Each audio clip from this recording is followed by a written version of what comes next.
Everyone, welcome to the September 17th Queensborough Board. I'm going to start the meeting. The Borough President will be joining us in a few.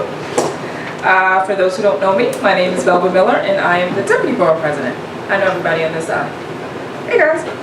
All right, so let's get this rolling. Our first speaker and only on the agenda, we have a presentation of where we live from the Director of Neighborhood Planning of HPD. New York City Department of Housing and Preservation, HPD, is the largest municipal housing preservation and development agency in the nation.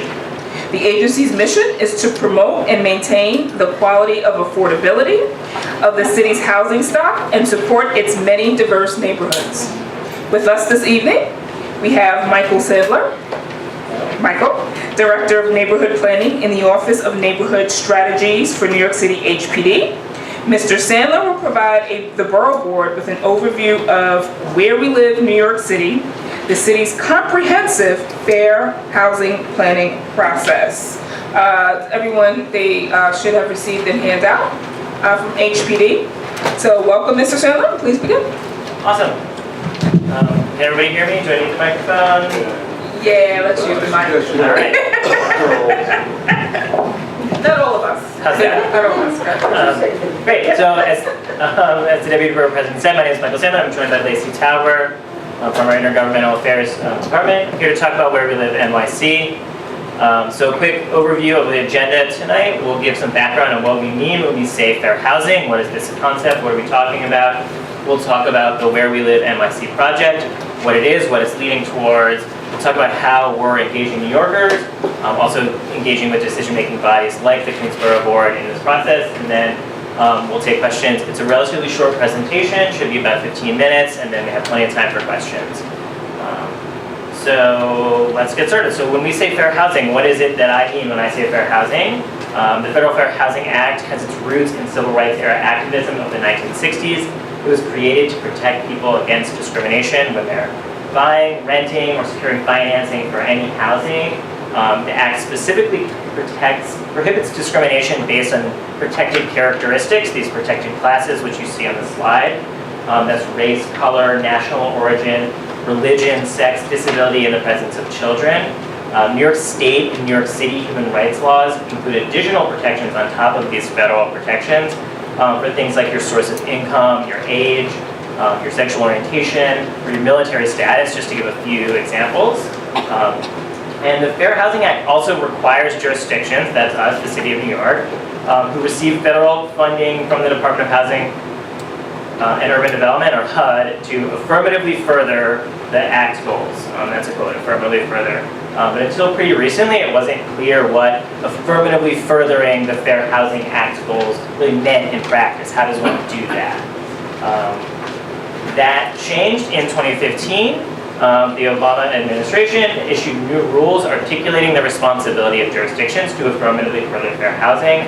At HPD, we refer to this as AFFH. We love acronyms. I think as anyone who's worked in government knows. And so this is the definition that they came up with, which is it requires jurisdictions, whether a city, a town, a county, or state, to do more than simply prevent discrimination. And it asks them to take affirmative, proactive steps to overcome segregation and disparities in accessing opportunity. And I quote now, this means replacing segregated living patterns with truly integrated and balanced patterns, and transforming racially and ethnically concentrated areas of poverty into areas of opportunity. So that's still fairly esoteric. HUD outlines a range of strategies that fall into two categories that you can use to accomplish this. They refer to it as a balanced approach. So these are mobility strategies and place-based strategies. So mobility strategy means preserving or creating affordable housing in areas that are high opportunity, allowing low-income individuals and families to move to a neighborhood that has opportunity for their families. And then place-based strategies are efforts to increase opportunity through broader community revitalization efforts, to increase opportunity in a place that lacks it. So, based on all of this, what is Where We Live NYC?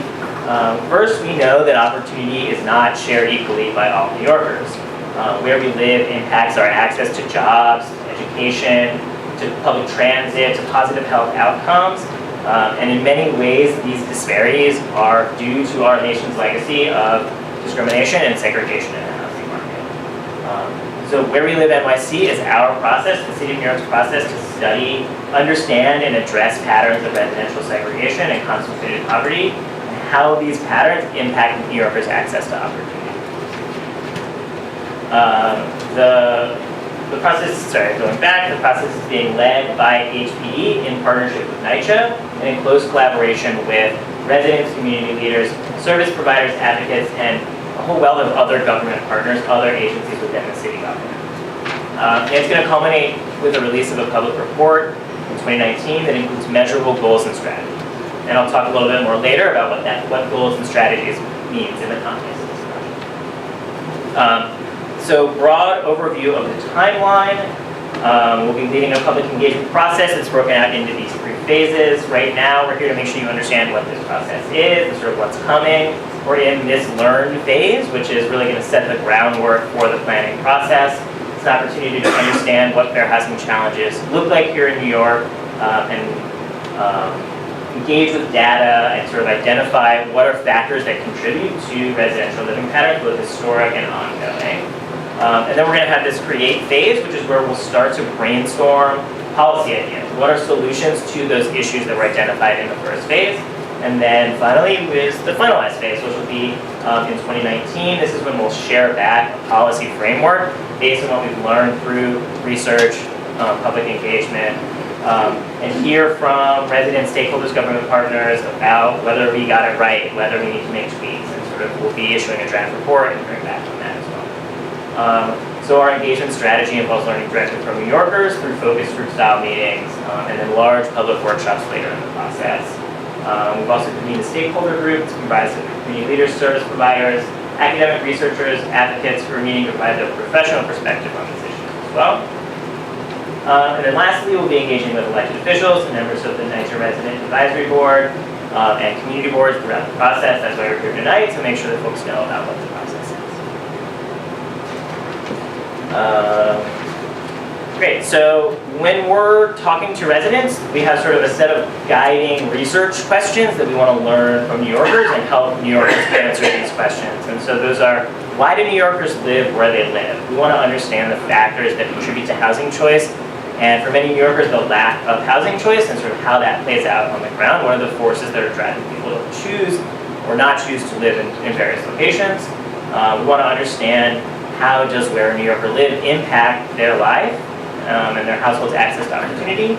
And then we also want to hear what solutions do New Yorkers want to see, surfacing what people don't like about their housing situation or their neighborhood, and how it could be better. So at the heart of this, I mentioned focus group style conversations. We're calling these community conversation. These are focus groups with a specific population, community, or neighborhood. Typically, we're trying to focus on understanding how fair housing issues play out on the ground, particularly for populations that are protected by fair housing law and populations that are not typically involved in government decision-making processes. So for example, our outreach is focusing on NYCHA residents, voucher holders, immigrants, people with disabilities, seniors, LGBTQ individuals, and individuals with different racial, ethnic, and religious backgrounds.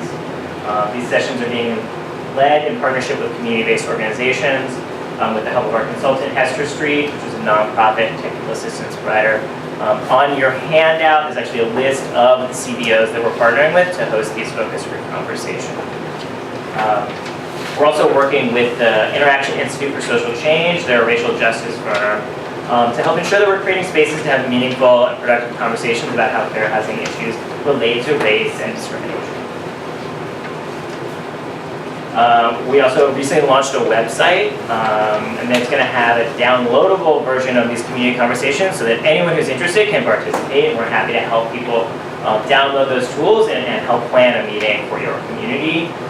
The website is nyc.gov/wherewelive, very easy to remember. I encourage you guys to go there and learn more about the project. There's also opportunities on that website to just share feedback directly with us.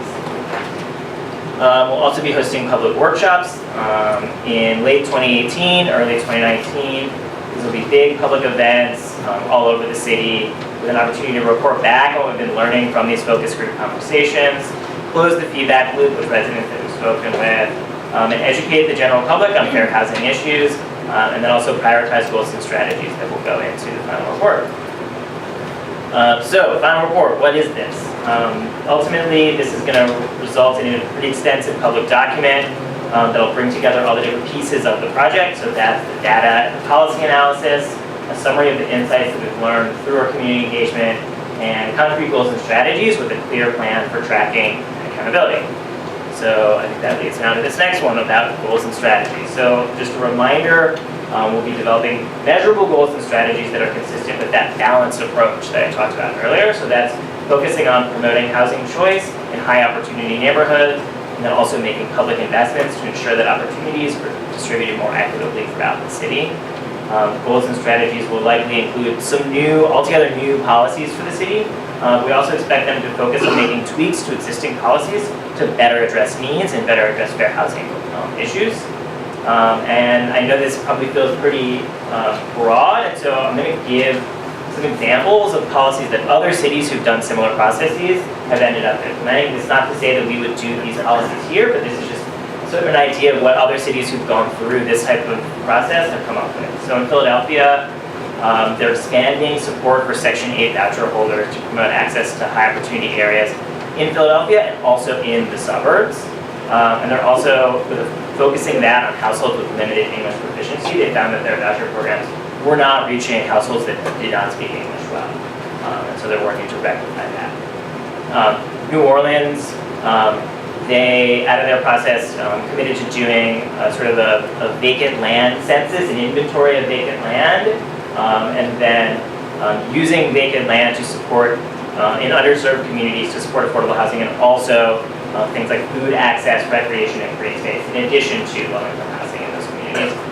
New Orleans is also developing a formal plan to assess how banks are meeting their requirements under the Community Reinvestment Act.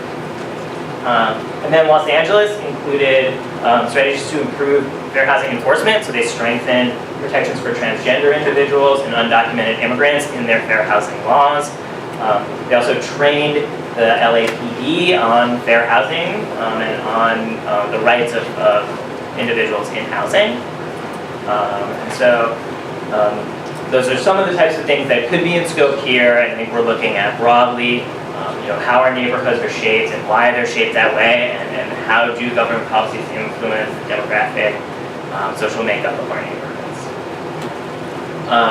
This is something that was previously is sort of a requirement of cities across the country. This rule to affirmatively further fair housing applies to cities nationwide. It's not something that really anyone has emerged as a leader, as a policy leader, and actually doing this well. And so we think that this process in New York City has real value to set an example for the rest of the nation about how to do this, and what is showing the value of a comprehensive fair housing planning process. Through this process, we're trying to connect with other high-cost cities. This framework of understanding segregation is different in cities where housing costs are really high, where displacement and gentrification are salient. So we're trying to understand from other cities what that might mean. And yeah, we want to serve as a model in community engagement and doing this in the right way. So just quickly to clarify next steps, we just launched our website. That is live. We're very excited about that. So go check out nyc.gov/where-we-live for more information on the project. We are hosting these focus group conversations now with our CBO partners. Those are ongoing, and will go for the next couple months. We'll be hosting public workshops this winter and into next year, and then that final report that is in the fall of next year. And I think that's it for me. I'm happy to take any questions that folks might have. Sure. So I actually have a couple of comments and then questions, and I'll just open it up.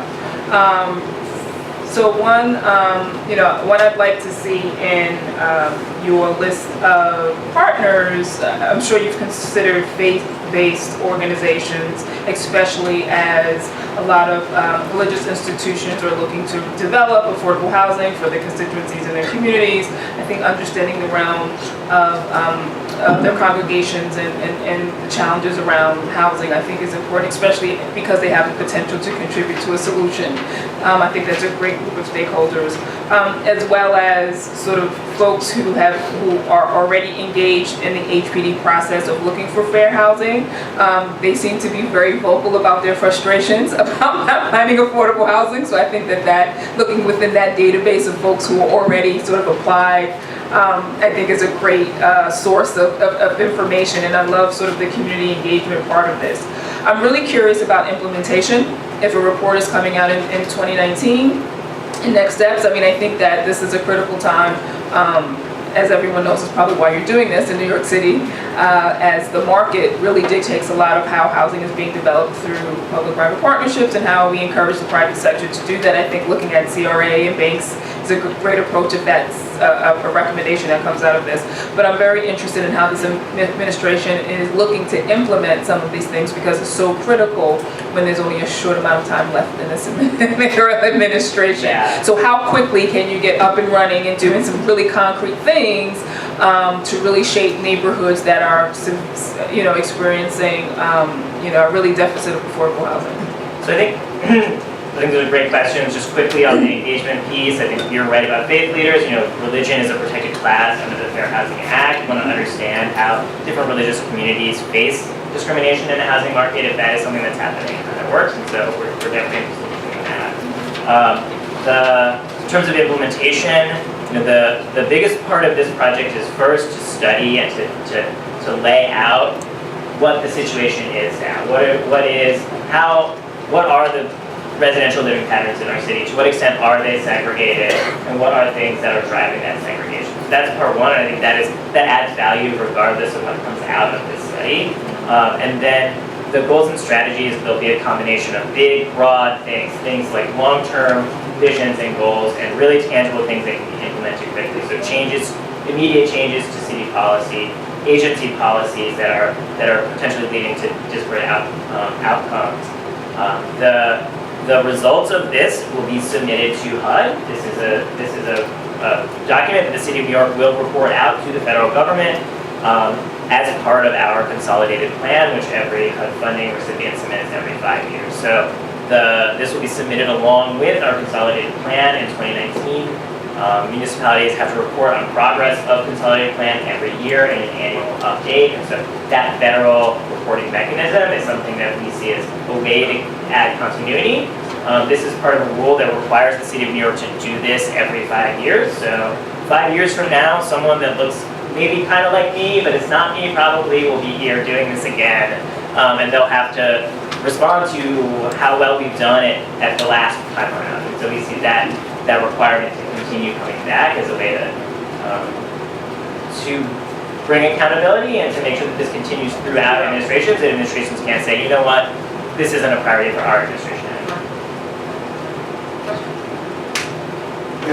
Did you mention federal funding? Did you say that you're going to depend on federal funding to some extent? So this is a requirement for anyone that receives federal funding. In terms of implementing these strategies, I think that there'll be a wide range of strategies, some that don't require funding at all and are changes to maybe for example, you could change lottery guidelines without any funding at all, and then certainly our work depends on federal funding, and that influences. To what extent? To what extent? In developing this, the work of developing the goals and strategies and the report is funded by the city. Solely by the city. It's funded by HPD's budget, part of which comes from community development block grants, but I can't break down to what extent. Some portion of my salary is paid for by CDBG. But in the event you're successful and you propose this and it's accepted, are you going to be depending on federal funds? There's a reason for my asking that. I don't have an answer for that question right now. We don't have goals and strategies, so I can't say how much they cost or who will pay for them. So I don't know the answer to the question now. But I'd be happy to move on to part 2. I think the point when he referenced HUD and submitting it so that it's part of the 5-year plan is to show that there will be continuity with whatever recommendations, because it's just a requirement that the city has to do, not necessarily what we're asking for. Sorry, can I just ask that everyone identify yourselves when you ask your question, because I'm taking notes and I want to make sure that I get it down. Vincent O'Curie, Chairperson, Community 45 Queens. I'm fearful that people have no knowledge of history are going to be forced to repeat it. And I think everybody involved in this should really study American history and world history, because old guys like me who studied history know that the attempts were done after the emancipation, and we know what that brought about. We know that in Europe, after the Great Depression, similar programs were instituted or began to be instituted, and we know what that brought about. So without having a background and study of the history, this is doomed to fail. Councilman Kuzic. It's very optimistic. I know, it's like, touching it out already. Hi, I'm Councilman Kru. Yeah. So you all know New York City is immigrants from a lot of different countries. That's why neighborhoods have some neighborhoods are Asian Americans, some are Hispanic Americans, right? So it's not that they go there by choice. It's not that they say, hey, segregation or we are limited here. They want to live in neighborhood because they are familiar with the language, the culture, and custom. So sometimes you cannot tell them, hey, right now, everyone, this is so segregated, no one live here. So when you do these programs, do you have people who speak different languages and understand different cultures? You do workshops in different areas, in Flushing, in Jackson Heights, community? Yeah, absolutely. So the partners that we're working with for these community conversations, we've selected them for their skills and their abilities to have these conversations in the native language of the communities that are there. So we're working with 13 CDOs, and I think that through those CDOs are reaching like 16 or 17 different languages. That's a great point, and I think we know that New York is a city of neighborhood. It has ethnic enclaves, and we want to understand to what extent people are living in ethnic enclaves because of choice and because they want to be with people of their culture and the neighborhood that has things that meet their needs, and to what extent certain communities are living there for lack of choice. And also understanding that there are neighborhoods that have different ethnic, racial characteristics. To what extent do neighborhoods experience differential access to opportunity as a result of this? So I think that you brought up really important points. How big a staff there? Or it depends on the CDO to do the work? So we're depending on CBOs to reach constituents that might not feel comfortable speaking with the city. We have a large staff working on this project internally. Yeah. Yeah, and we're compensating the CBOs for their work. So how big is it? You have hundreds of people? Or, At HPD, for this particular this project, it's a team of 10 to 20 individuals working So you depend on CBO to help reach New Yorkers that in their neighborhoods in their native language. Thanks. Betty and then Park. A little follow-up to what you just said, in terms of the goals of that, when we look at New York City, we're different from Philadelphia, different from Los Angeles, certainly in terms of what shaped the city and town. We are a city with wave after wave after wave has shaped who we are and where we are, and now I think Queens is the perfect spot. Considering we are certainly a borough of neighborhoods, and we are certainly a borough of neighborhoods. But we can't just look at today's, not look at it within the context of yesterday. Otherwise, we're not going to have a good understanding of what the world is. I wanted to tie that in. I'm Clyde Williams, Chair of Community Board 13. Sorry, I'm Betty Rick, Chair. You know, what Councilman said is very instructive. We gravitate to neighborhoods that we're comfortable with. You have a different term for that, right? But it's a compatibility issue. We go where we feel comfortable. And very often that's not driven by even affordability. It's driven by the kind of support that we are going to get from people who are like us.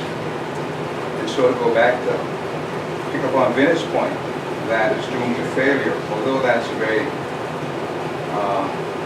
optimistic. So, look, no, but seriously, you know, if you look at history, Vince said it's doomed to fail. I wouldn't go as far as to say it's doomed to fail. But I think you're up against, if you don't really study very carefully the landscape of history, you're up against it. Because this is very difficult. For example, you talk about affordable housing.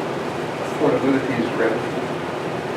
It's relative to ethnic groups, it's relative to, you know, immigrants, it's relative. And how do you redefine? Because for this to work, we're really going to have to redefine a number of things. Affordability is one of the things that you're going to have to redefine. What is affordable? So you might have a situation where, again, I repeat, it's affordable because I have relatives or people like myself who live in a particular area. Can I really, does my income allow me to afford that? No, but because of the support group I have in that particular community, I would appear to be able to afford it. So this skews the whole picture that you're crafting here. So where are you going to depend on your information? Are you going to be working with community boards for information? How are you going to be getting this information together? Yeah, so there's a number of different sources that we're using to inform this project. So one is history and understanding history, when folks have brought that up, and understanding how our neighborhoods came to be the way they are, how our city developed, what the industries that brought people here, and the waves of immigration, the changes to laws that brought different types of people to the city, the Great Migration, changes in immigration laws, etc. That is a piece of that. So looking at history, huge piece. Looking at data, looking at census data, looking at the city of New York, along with the Census Bureau, produces the Housing and Vacancy Survey, which is the most comprehensive survey of housing conditions in the nation. We're New York, so we have the most everything, and so we have that as well. So looking at survey data, there's an incredible number of academics, experts that study these issues and looking at their reports, and then speaking directly with New Yorkers. So I mentioned the community conversation. We're having these conversations about, and we're asking those questions, why do New Yorkers live where they live? How does where they live impact their life? And then what do they want to see as a result of this? And I think we've heard a wide range of experiences about why people end up in a specific neighborhood. I think everyone in this room has had a housing search and knows the types of things that went into our housing search, but everyone's search is different depending on where they're at in their life and the circumstances that they have. And so one of those things that influence New Yorkers' housing search, we're learning that from New Yorkers. Also be hosting large public workshops to hear that from anyone that's interested in coming in, and we're here tonight to speak with you, and we're happy to work with community boards. Any community board that's interested, we'd be happy to come and speak to the board and learn more. Well, thank you for that presentation. We have this thing tell you. Perfect. So, any other questions? I know we're wrapping up. I have one. Okay. Okay, glad this had like 5 questions. But yeah. Rachel Radiali, Chair to Board 1. I just want to know how you define a high opportunity neighborhood. That's a great question. I think there's not one definition that we're using. We're looking at a number of indicators of opportunity in this project. So we're looking at education as an indicator of opportunity. We're looking at transportation. We're looking at economic outcomes, economic opportunity, and we're looking at, that was 3, education, transportation, the environment, health in the environment, so health outcomes. I think those are the main buckets that we're looking at. We also want to understand from New Yorkers, like, what does opportunity mean for your household? I think that we're policy wonks, and we're talking with a bunch of academics, and sort of we work in government, and we have an idea of what we think opportunity looks like. But we want to hear from New Yorkers, like, for your family, what does opportunity mean for you? When you move to a neighborhood, what do you want to see? What opportunities do you want for your house? No more questions? No, I said like this. You brought us all, You do realize that there's stigma attached. traditional stigma attached. I, Whole concept of fair housing.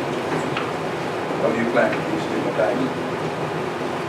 I think we're having a public conversation about this topic, and we're going through a phased process. So we want to, we're hearing now about existing conditions. We plan to have a conversation with New Yorkers about how those, what we should do as a result of those existing conditions, and come up with goals from there. And I think Hearts and Minds is a piece of this project, and I think that A landlord believes principally that the Section 8 tenant is above or are above.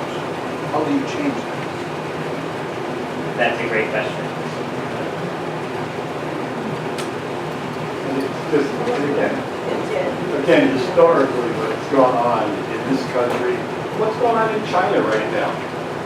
In China, they have people living here and factories over there. They're moving whole cities, uprooting centuries of families, Villages. and villages, and they're moving them to where there's easier for a factory to be built because it's closer to the coal mine, because China uses coal for energy. So they're uprooting that country. It's constantly being, people are moving around. There is no longer going to be a national identity in China because no one's living where their ancestors were. I mean, and you look at South Carolina, after the emancipation, it was the largest concentration of freed slaves in the country. They lived poor but comfortable and safe. That area became attractive to retirees in America. They couldn't really afford to retire because it was safe and low cost. They were attracted to South Carolina. They replaced all those families, the traditional families that were there. Basically pushed them out. Is this what you're going to do looking at communities? I guess I can't really comment on Chinese politics, and again, I guess I'll bring it back to the balanced approach. So promoting mobility, making sure that New Yorkers have choice in housing and are able to move to the neighborhoods that they want to live in, and place-based strategies to increase opportunity. All right, thank you. We'll follow up. Everybody has your information, I assume? Okay, so thank you for your presentation. So we wanted to somehow memorialize the fact that Gene Kelty is retiring from the FD. Retired. Has retired from the FD. Woo! And why? You'll still be an advocate. I'm not completely clear whether that applause was because you served 39 years or because you left. That's for the record, it was because you were there. I don't know. Thank you very much. So, Gene, if you could come up here. We have to memorialize this in some way. And our councilman has stayed in order to be part of this great. Peter, I was trying. All right, so come on up.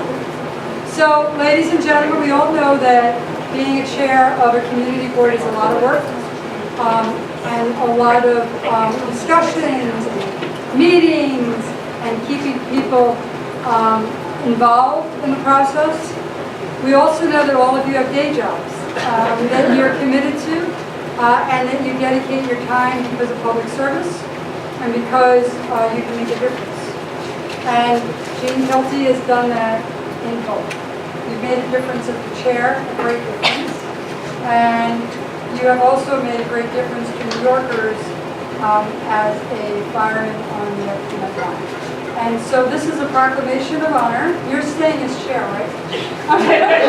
She's like, okay. So that, make believe that wasn't. Still trying to worry. Make believe that wasn't a question. So this is a proclamation of honor to Gene Kelty Jr., a native of Whitestone, Queens, who became a firefighter in 1979. And Gene Kelty has excelled in his career at the FDNY, earning numerous citations and awards for actions that included a response to September 11, 2001, which took place while he held the rank of captain and was the company commander for Engine Company 10, which is based near the World Trade Center site in Lower Manhattan. Whereas Gene Kelty is promoted to the rank of battalion chief in July 2003 and was assigned to FDNY's Battalion 10 in Manhattan since 2007. In addition to his outstanding work on the FDNY, Gene Kelty has shown his commitment to public service through many volunteer activities, including 32 years of membership on Community Board 7. Is that right? 32? Maybe more. It's a lot of years. I came on in 80. Which represents Whitestone, College Point, Melba, Auburndale, Bound Park, and Flushing, whereas he's been the chairman for 21 years. On behalf of the 2.3 million residents of Queens and on behalf of Councilman Crew, myself, and the entire Borough Board, we want to thank Gene Kelty for his many years of dedicated service to the public. Wish him all the best as he retires from the FDNY after 39 years. And therefore, I, Melinda Katz, President of the Borough of Queens, proclaim September 17th as Gene Kelty Day in the Borough of Queens. Congratulations.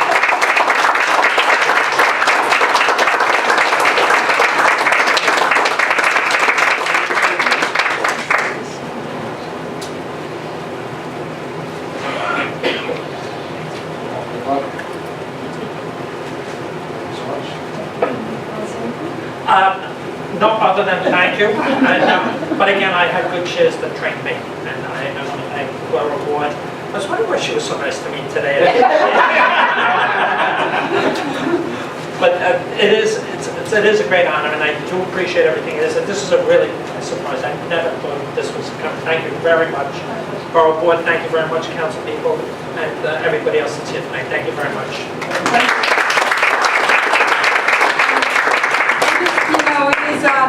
It's Rosh Hashanah, it's a new year in the Jewish community, and as we enter the time of Yom Kippur, and as we honor Gene today, I want to take this opportunity while we honor him just to thank all the chairs for their work. I mean, you guys do a yeoman's job in the community, on the community boards. It is a difficult job, and you manage somehow to bring everyone together.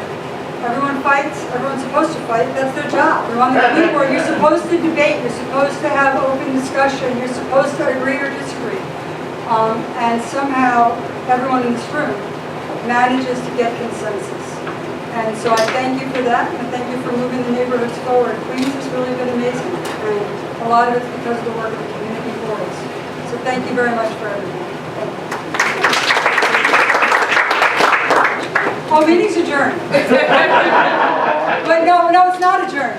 Mr. Akiri. I want to personally thank you for joining us in our Glendale 9/11 Memorial service yesterday. You were the brightest light. Thank you very much. I appreciate that. Thank you. It's a lovely service. It's just done so well. The meeting is now. Thank you. Congratulations. Thank you. Thank you very much. Congratulations.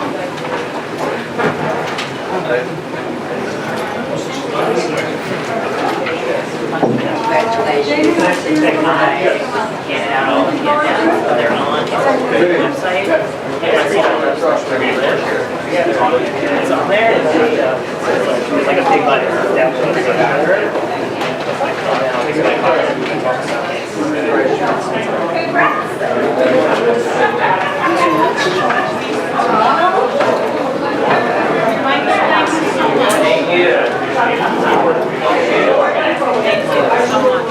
You know, there was like, I was like, oh my God. I realized we're the only thing on this. I got this good. I'm really glad you did.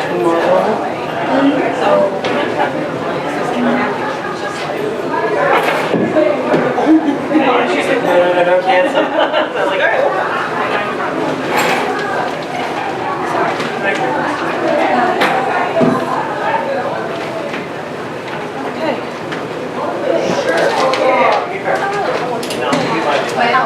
Everything good? Very good. Christine, I'll talk to you later and I'll see you on Friday, okay? Okay, thanks, Dave. No problem. Nice to officially be here. How was your summer? You were traveling in the beginning, right? Fast after that, it was sort of like, That was good. Actually, rested myself. It was good. It was They didn't have enough handouts, so we didn't get extra copies. So I'll take that. I just got back and. Anything that they gave out, I'll have to ask them if they have an extra copies or email them to me. Okay, and then where's your email address? I said, I needed that. I felt like this is the first time in a long time. I felt like a kid, when you're off from school this summer, like by like end of August, you're kind of like bored, like you kind of almost want to go back to school. So I felt like that. But I had that feeling I'll before. call the people that did the presentation and say, ask them if they could email it to you. Okay? Directly. Okay. They're on the website. Oh, If you guys want to. The handout that was given out is on HPD's website. Okay, that's what he told me. He only had a couple. So he said, it's on their website. Take care. Take care, get them safely. Thank you. You too. The rest of the community, so it's a fact. Let us know. It's always also gain some resources to do. Okay, we're all set. we'll say, I'm here early in the morning. Like, Okay, so you what do want have to to do put it? it? You want I'll to do put it then? it, yeah. Okay. I'll put them down. Thank you. Mine. Oh, okay. Okay, this is, okay. Yes.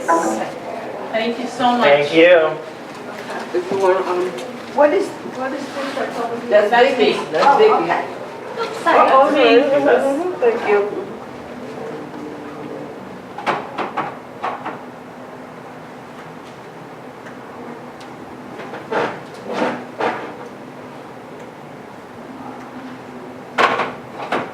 You good? Do you need me to help you with anything? I'm open, thank you. Okay.